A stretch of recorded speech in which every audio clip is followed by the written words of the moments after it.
धीरे बोलो भाई, कोई सुन ना ले।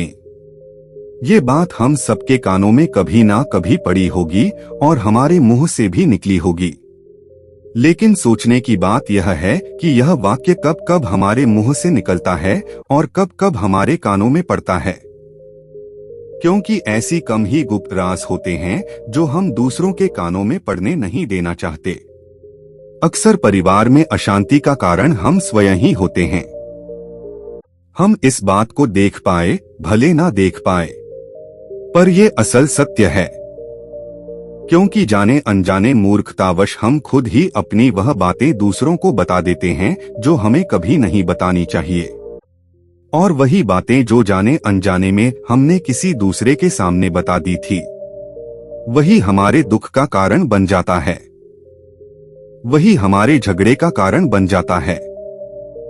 और फिर बाद में हमें पछतावा होता है कि मुझे यह बात किसी को बतानी नहीं चाहिए थी। मेरी ही गलती हुई कि मैंने जाने अनजाने ये बात सभी को बता दी। इसीलिए आज के इस कहानी में आपको 7 ऐसी बातें पता चलेंगी जो आपको कभी किसी को नहीं बतानी चाहिए। ये जो 7 बातें हैं जो आपको किसी को नहीं बतानी हैं। ये बातें क्यों नहीं बतानी है, इसके पीछे का तर्क आज हम आपको बताएंगे। और इन 7 बातों के अलावा अगर आपको लगता है कि कोई बात ऐसी है जो मुझसे छूट गई या मैं नहीं बता पाया तो कमेंट सेक्शन में जरूर बताना, इससे पहले कि आप इस अनोखी कहानी में खो जाएं। इस चैनल को सब्सक्राइब जरूर कर लें। तो चलिए कहानी शुरू करते हैं। एक समय की बात है। एक नगर में आकाश नाम का एक युवक रहता था। वह युवक बहुत गरीब था। उसके पास कुछ पैसा नहीं था। उसको 2 वक्त की दाल रोटी भी बड़ी मुश्किल से नसीब होती थी। किसी काम की तलाश में दिन रात खोज करने पर भी उसे कोई काम नहीं मिल रहा था। फिर एक दिन उसने अपनी पत्नी के सामने अपनी सारी समस्या बता दी। उसने अपनी पत्नी को कहा कि मैं जिस जगह भी काम मांगने के लिए जाता हूँ तो हर कोई मुझे यह कहकर काम नहीं देता कि हमारे यहाँ काम की जरूरत नहीं है। मैं काम की तलाश कर करके थक चुका हूँ। मुझे समझ नहीं आता कि मैं तुम लोगों का पेट कैसे भरूंगा, अपने बच्चों को कैसे पालूंगा, और ये चिंता मुझे दिन रात खाए जा रही है। इस बात को सुनकर उसकी पत्नी ने कुछ देर सोचा और कर कहा कि तुम एक आदमी के पास एक बार ही काम मांगने के लिए जाते हो। जब वह काम नहीं देता तो तुम दोबारा उसके पास जाते तक नहीं हो। अगर तुम्हें उनसे काम लेना है तो तुम्हें हमदर्दी जतानी होगी। तुम्हें उनसे हमदर्दी हासिल करनी होगी, अपनी गरीबी दिखानी होगी ताकि वो लोग तुम्हारी मजबूरी समझकर तुम्हें काम पर रख लें। इसीलिए शर्म मत करो, उन्हें अपनी मजबूरी बताओ, अपनी गरीबी बताओ और इसी उपाय से तुम काम पा सकते हो। ये बात आकाश के मस्तिष्क में बैठ गई। आकाश अगले दिन काम मांगने के लिए वह उसी सेठ के पास जा पहुंचा जहां पर वह पिछले दिन काम मांगने के लिए गया था। लेकिन इस बार उसने हाथ जोड़कर उस सेठ से प्रार्थना की। उससे विनती की कि वह बहुत गरीब है और उसे काम की बहुत आवश्यकता है। वो जो कुछ भी उसे देंगे वह उसमें संतुष्ट हो जाएगा, पर कृपया करके मुझे अपने यहाँ काम पर रख लें। उसकी यह हालत देखकर उस सेठ ने उसे अपने यहाँ काम पर रख लिया। वह रोज वहां पर काम पर जाने लगा। अंदर ही अंदर वह खुश तो था कि उसे काम तो मिला, लेकिन उसे वेतन दूसरे लोगों से कम मिलता था। वही काम जो दूसरे लोग कर रहे थे उन्हें ज्यादा वेतन मिल रहा था और इसे कम वेतन मिल रहा था। जब इस बारे में उसने अपनी सेठ से कहा तो सेठ ने कहा कि देखो भाई, तुम्हें काम की जरूरत थी, मैंने तुम्हें काम दिया। मेरा धन्यवाद करने की बजाय तुम मुझसे शिकायत कर रहे हो। यह कैसी भलमनसाहट है। यह सुनकर आकाश वहीं पर चुप हो गया। बात कहीं ना कहीं सत्य थी।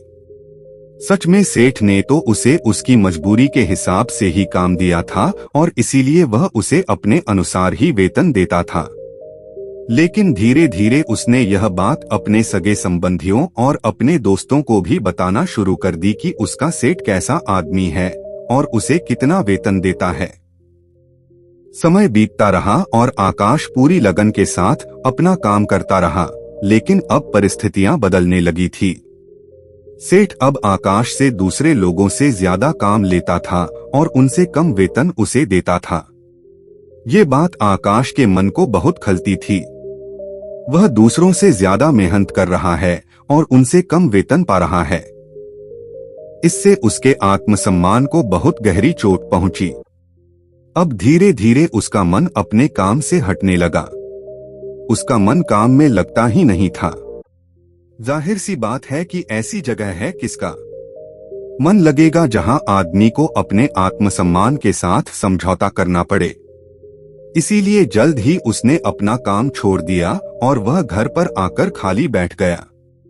अब उसके पास घर का खर्चा चलाने के लिए भी पैसे नहीं बचे थे। इसीलिए उसने अपने सगे संबंधियों और अपने दोस्तों से सहायता मांगनी शुरू की, लेकिन उसके दोस्त उसके सामने तो उसे दया का पात्र समझते थे, उसे दिलासा देते थे, लेकिन पीछे से उसका मजाक उड़ा देते। वह कहते हैं कि कितना बेवकूफ है, सेठ ने इतना काम लिया और बेचारे को पैसे भी नहीं दिए। अरे हम इसको पैसे दे दे तो ये हमारा पैसा वापस कैसे करेगा? इसके ऐसी हालत है कि काम तो इसके पास कुछ है नहीं, पैसा कहां से लाकर देगा? और इसी वजह से आकाश की हालत दिन ब दिन खराब होती जा रही थी। अब वह दिन रात तनाव में रहने लगा था। वही दोस्त, वही सगे संबंधी जो उसके अपने होने का दिखावा करते थे, वह उसे दया का पात्र समझ रहे थे। उन्हें उसके ऊपर तरस आ रहा था। सब लोग आकर उसे ज्ञान तो बहुत देते थे, लेकिन कोई सहायता नहीं करता था। और अक्सर ऐसा ही होता है। जान देने वाले तो बहुत मिल जाते हैं, लेकिन मदद करने वाले, उंगली पकड़कर हाथ पकड़कर आगे चलाने वाले कितने लोग मिलते हैं। एक दिन उसे पता चला कि पड़ोस के गांव में एक बौद्ध भिक्षु आया हुआ है जो बहुत ही ज्ञानी है। आकाश इतना तनाव में था कि उसे कोई रास्ता नजर ही नहीं आ रहा था। इसीलिए जाने अनजाने वह उस बौद्ध भिक्षु के पास पहुंच जाता है। वहां पहुंचकर वो सीधे उनके पैरों में गिरकर रोने लग जाता है। वह रोते रोते उन्हें अपनी सारी परिस्थिति बताता है। उसे बताता है कि किस तरह उसके सेठ ने उसका फायदा उठाया और उसके सगे संबंधी उसके साथ कैसा व्यवहार रखते हैं। सारी बातें सुनकर बौद्ध भिक्षु ने उसे चुप कराते हुए कहा कि भंते, यह सारी समस्याएं तुम्हारी बुद्धिहीनता, तुम्हारी मूर्खता के कारण उत्पन्न हुई है। अगर तुम्हारे अंदर विवेक होता तो इनमें से एक भी समस्या तुम्हारी चित्त को दुखी नहीं कर सकती थी। लेकिन तुमने अपने अविवेक के कारण, अपनी मूर्खता के कारण खुद ही अपने रास्ते में कांटे बिछा दिए। आज मैं तुम्हें 7 बातें बता रहा हूँ जो भूल कर भी किसी को मत बताना, और इन बातों का अनुसरण करते हुए तुम बाहर से मिलने वाले दुखों को तो दूर कर ही सकते हो जो बेवजह दुनिया की वजह से तुम्हारे अंदर पनपते हैं। पहली बात जो किसी को नहीं बतानी चाहिए वह है अपनी मजबूरी। अपनी मजबूरी का दिखावा करके दूसरों का दया पात्र बनकर उनकी सहायता देने की गलती कभी मत करना।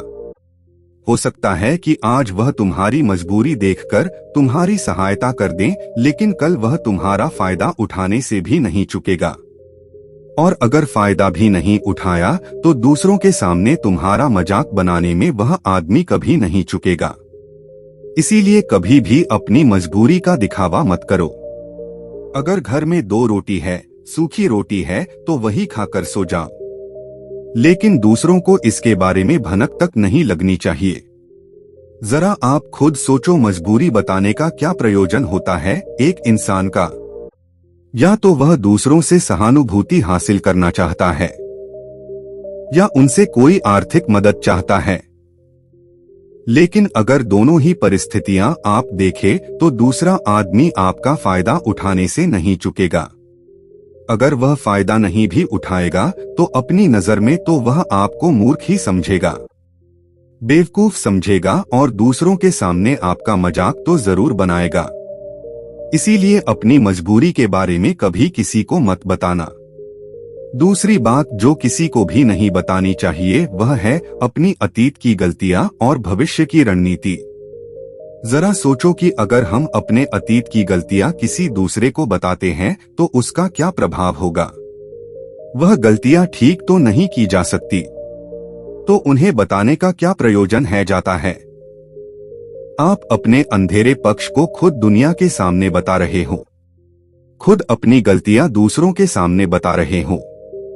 इससे उस आदमी की नजर में आपका एक चरित्र घटित हो जाएगा और वह भविष्य में हमेशा आपको उसी नजरिए से देखेगा।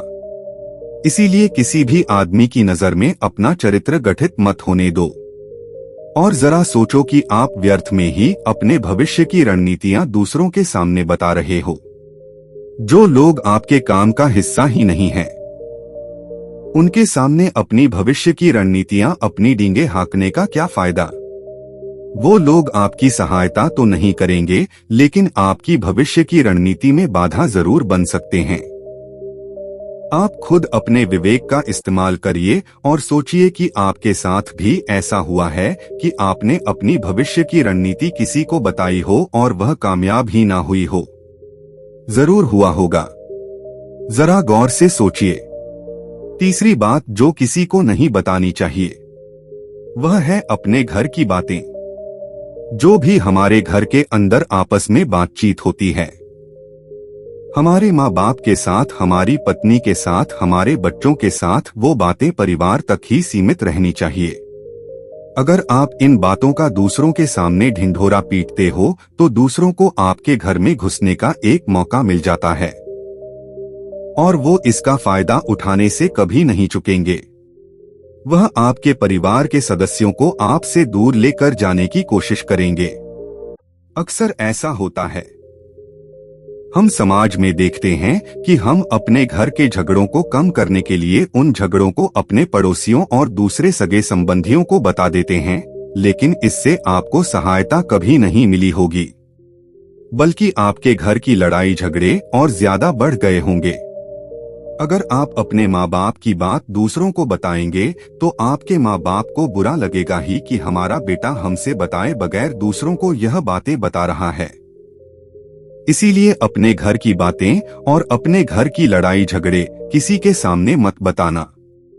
अगली बात जो मैं आपको बताने जा रहा हूँ जो किसी को नहीं बतानी चाहिए, वो सुनने पर बहुत अजीब लग सकती है, लेकिन उसका सत्य भी मैं आपको एक तर्क के माध्यम से दूंगा। मैं कहता हूं कि अपनी आमदनी किसी को मत बताना। अब अपनी आमदनी ना बताने के पीछे क्या प्रयोजन हो सकता है, अक्सर इंसान को पता नहीं होता है कि उसकी कमजोरी या उसकी ताकत क्या है। लेकिन अगर आपको अपनी कमजोरी और अपनी ताकत पता है तो पहली बात तो आप बहुत ही बुद्धिमान आदमी हैं। और दूसरी बात कि आपको ये बातें किसी से साझा नहीं करनी है, क्योंकि अगर आपकी कमजोरियां दूसरों को पता चल गई तो वो आपकी कमजोरियों का फायदा उठाएंगे, और अगर आपकी ताकत पता चल गई तो वही ताकत आपकी कमजोरी बन जाएगी, क्योंकि वह ताकत दूसरे आदमी को पता है और वो ताकत की खाट भी ढूंढ ही लेगा। अपनी कमजोरी और अपनी ताकत अपनी पत्नी या अपने पति को भी नहीं बतानी चाहिए, क्योंकि इसके बाद आपको घर में उनसे हमेशा दबके रहना पड़ेगा। अगली बात जो किसी को नहीं बतानी चाहिए वो है अपने मित्र और अपने शत्रु। आप अपने मित्रों के बारे में अगर दूसरे लोगों को बताएंगे तो वो आपके मित्रों के साथ अपनी घनिष्ठता बनाकर आपको धोखा दिलवा सकते हैं। आपकी गहरे मित्रों को आपसे दूर करने का प्रयास कर सकते हैं। अक्सर आम आदमी ऐसा नहीं करता, लेकिन आपके दुश्मन ऐसा करने की कोशिश कर सकते हैं। और दूसरी तरफ आपके शत्रु का भी किसी को नहीं पता लगना चाहिए, क्योंकि आज जो आपका मित्र है अगर कल वो आपका दुश्मन हो गया तो वह आपके दुश्मन के साथ ही मिलकर आपको परास्त कर सकता है, आपको धोखा दे सकता है। इसीलिए अपने सबसे अच्छे दोस्तों को भी अपने दुश्मन के बारे में कभी मत बताना, अगली और आखिरी बात कहना चाहता हूँ कि जब तुम दान करते हो तो दान के बारे में भी किसी को मत बताना, नहीं तो दान करना व्यर्थ हो जाता है। जब आप अपने दान का ढिंढोरा पीटते हो तो आप यह बता रहे हो कि मैं कितना बड़ा दानी पुरुष हूँ, और यह आपके अंदर एक अहंकार निर्मित करेगा। इसीलिए दान गुप्त रूप से किया जाए उतना ही अच्छा होता है, उतना ही फलदायी होता है। जब आपका बायां हाथ दान कर रहा हो तो दाएं हाथ को भी ना पता चले कि बायां हाथ दान कर रहा है। यह 7 बातें जो बौद्ध भिक्षु ने आकाश को बताई, इनमें संसार के सभी सिद्धांत छुपे हुए हैं। इन बातों का अनुसरण करते हुए आप अपने घर में सुख शांति बना सकते हैं और घर के झगड़े हमेशा के लिए दूर कर सकते हैं। आप इन बातों के बारे में अपने विवेक से भी सोचेंगे तो आपको यह बातें सच मालूम पड़ेंगे। हमारा कहानी सुनाने का मकसद यही है कि आपका विवेक जागृत हो।